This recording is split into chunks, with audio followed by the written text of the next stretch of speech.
أعوذ بالله من الشيطان الرجيم بسم الله الرحمن الرحيم اتل ما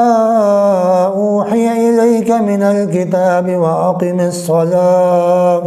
إن الصلاة تنهى عن الفحشاء والمنكر ولذكر الله أكبر والله يعلم ما تصنعون صدق اللہ العظیم۔ 21واں پارہ سورۃ العنکبوت آیت نمبر 45۔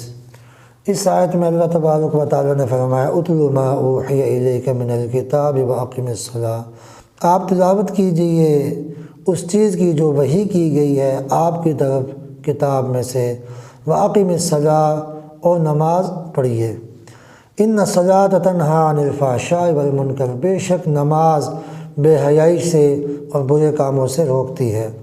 وَلَذِكْرُ اللَّهِ اکبر، اللہ کا ذکر بہت بڑا ہے، وَاللَّهُ يَعْلَمُ مَا تَصْنَعُونَ، اور اللہ جانتا ہے اس چیز کو جو تم کرتے ہو۔ اب یہاں اللہ تعالیٰ نے فرمایا اتل ما اوحی الیک من الکتاب واقم الصلاۃ، یہاں پہ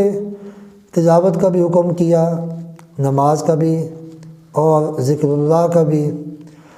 یہاں ایک اور چیز اللہ نے بیان فرمائی نماز کا ایک بہت اہم عظیم فائدہ، وہ یہ ہے کہ بے شک نماز بے حیائی سے اور برائی سے منع کرتی ہے۔ یہ ایک عظیم فائدہ ہے، ایک اہم بہت بڑا فائدہ۔ انسان کے اندر اصلاح لانے والی چیز یہ نماز ہے، جس کو اللہ قرآن میں بیان کر رہا ہے، ان الصلاۃ تنہی عن الفحشاء والمنکر،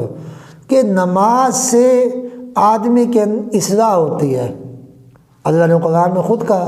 اب برائی سے رک جانا، بے حیائی سے رک جانا، ان بے حیائی والے کاموں کو چھوڑ دینا، تو یہ اصلاح کی چیز ہے کہ سمجھو پہلے بے حیائی والے کام ہوتے تھے، اب اس نے چھوڑ دیے، اصلاح آ گئی۔ تو آج ہمارے معاشرے میں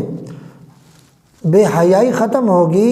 برائی ختم ہوگی، ہمارے اپنے اندر سے بے حیائی برائی ختم ہوگی نماز کے ذریعے سے، کہ نماز روک دیتی ہے۔ اب ایک اگلی چیز بھی یہاں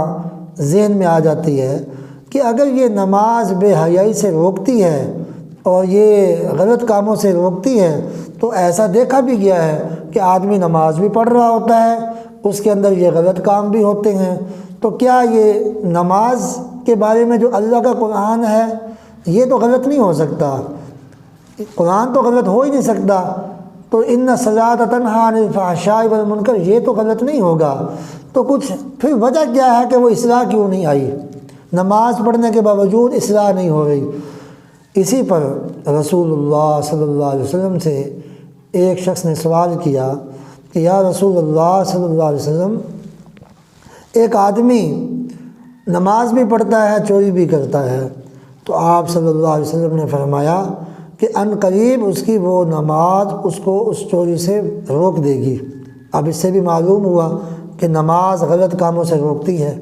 اب یہاں ہمارے معاشرے میں عام طور پہ جو نماز پڑھ رہا ہوتا ہے اور جس کے اندر ایسی کچھ کمیاں موجود ہوتی ہیں غلط کاموں والی، اس کو طعنہ دیا جاتا ہے کہ تیری نماز کا کیا فائدہ، اس سے اچھا تو نماز نہ پڑھ۔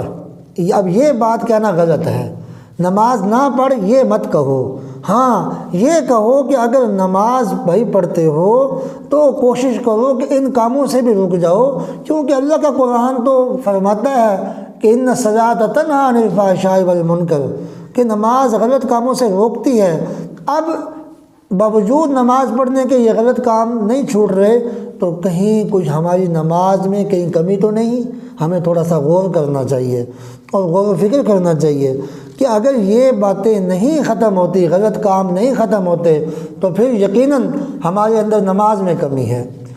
اب ایک آدمی دوائی بھی کھاتا ہے لیکن پرہیز نہیں کرتا، تو کیا وہ ٹھیک ہو جائے گا؟ غلط ہے، وہ ٹھیک کیسے ہوگا؟ ساتھ ساتھ پرہیز لازم ہے۔ نماز کی شرائط اور آداب ہیں، نماز کو جب آپ نے پڑھنا ہے تو بڑے توجہ کے ساتھ، دھیان کے ساتھ، انتہائی خشوع اور عاجزی کے ساتھ نماز پڑھے۔ میں حیران ہوتا ہوں، بعض جب ہم نماز پڑھ رہے ہوتے ہیں تو تو یقین کرو بس اللہ اکبر کہتے ہیں اور سلام پھیر دیتے ہیں، پتہ ہی نہیں ہوتا کہ کون سی صورت میں نے پڑھی ہے، خود اپنے آپ کو انسان کو نہیں پتہ چلتا۔ اور بعض دفعہ نماز میں کھڑے ہیں، امام صاحب جو ہے وہ قرات کر رہے ہیں، امام صاحب قرات کرتے ہیں، اب اسپیکر لگا ہوا ہے، آواز پہنچ رہی ہے، سلام پھر جاتا ہے، اس کو یہ نہیں پتہ امام صاحب نے کون سی صورت پڑھی ہے۔ اب یہاں آپ یہ کہیں کہ بھئی صورت بعض اب آتی نہیں لوگوں کو، تو میں کہتا ہوں کہ سورہ اخلاص تو ایسی صورت ہے کہ یہ تو اکثر مسلمانوں کو سورہ اخلاص آتی ہے، تو وہ بھی امام صاحب اگر مسجد میں سورۃ اخلاص پڑھتے ہیں نا، تو نماز کے بعد ان سے پوچھ لو کہ بھئی آپ نے نماز پڑھی ہے، بتاؤ امام صاحب نے کون سی صورت پڑھی ہے، تو کہے گا جی پتہ نہیں، حالانکہ سورۃ اخلاص پڑھی ہوگی، پتہ نہیں ہوگا۔ وجہ کیا ہے کہ نماز میں دھیان نہیں ہے، نماز میں توجہ نہیں ہے۔ تو جب نماز کو کامل توجہ سے ہم نہیں پڑھیں گے، کامل دھیان سے نماز نہیں پڑھیں گے، ان آداب کے ساتھ ہم نماز نہیں پڑھیں گے، تو جو اللہ قرآن میں فرماتا ہے ان الصلاۃ تنہا عن الفحشاء والمنکر، وہ کیفیت نہیں پیدا ہوگی۔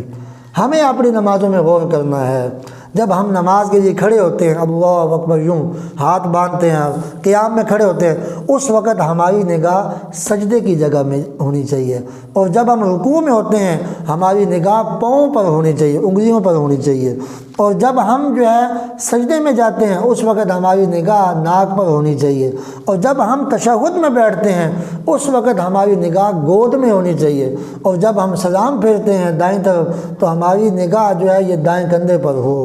دائیں کندھے کی طرف ہو، ساتھ یہ رخسار جو ہے آدمی کا یہ اس پر بھی نظر پڑ رہی ہو اور کندھے کی طرف۔ بعض لوگ سلام پھیرتے ہیں ایسے آگے ہو کے تو یوں سلام پھیر رہے ہوتے ہیں، یہ کیفیت غلط ہے، ایسے آگے ہو کے پھر یوں، یہ نہیں، سلام کو انتہائی ادب سے پھیرو، ایسے سلام پھیرو یہاں پہ نگاہ ہو کندھے پر، اور آپ کے اس رخسار پہ بھی نگاہ پڑ رہی، یہ آداب۔ رسول اللہ صلی اللہ علیہ وسلم نے فرمایا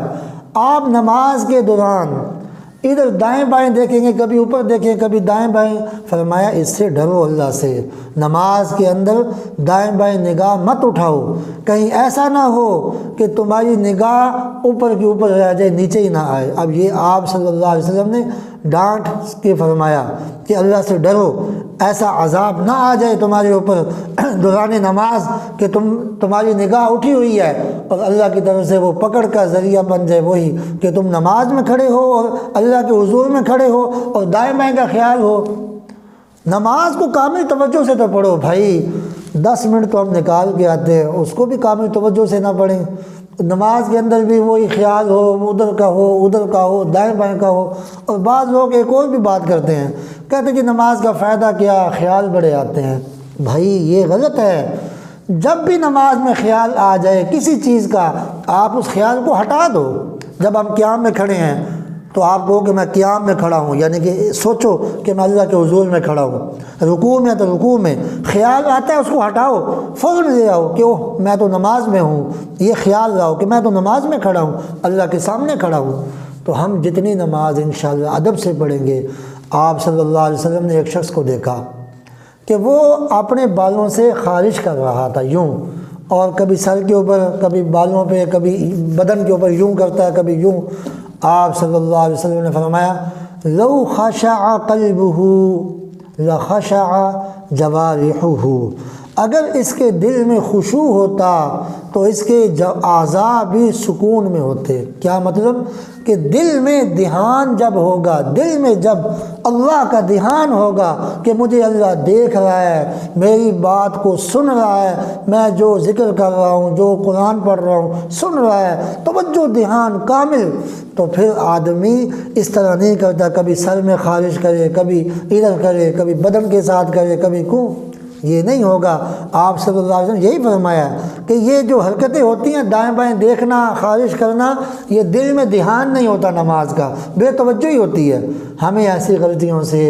ان غلطیوں میں ہم غور کریں کہ اگر ہمیں یہ کمیاں ہیں کہ نماز بھی ہے اور بے حیائی اور برائی ختم نہیں ہوتی، تو ہم اپنی نماز کو درست کرنے کی کوشش کریں۔ اللہ ہم سب کو عمل کی توفیق عطا فرمائے۔ اللہ کا قرآن سچا ہے، اس سے انشاءاللہ نماز، اس سے اللہ کے حکم سے یہ نماز کا فائدہ ہمیں ضرور پہنچے گا، اور انشاءاللہ ہمارے اندر سے یہ برائیاں ختم ہوں گی۔ نماز نہ چھوڑنا، کسی کے طعنہ دینے سے نماز نہ چھوڑنا۔ اور میں سب مسلمانوں سے درخواست کروں گا، کسی کو نماز پڑھتے آپ دیکھتے ہیں اور غلط کام کرتے بھی دیکھتے ہیں، اس کو یہ طعنہ مت دیا کرو کہ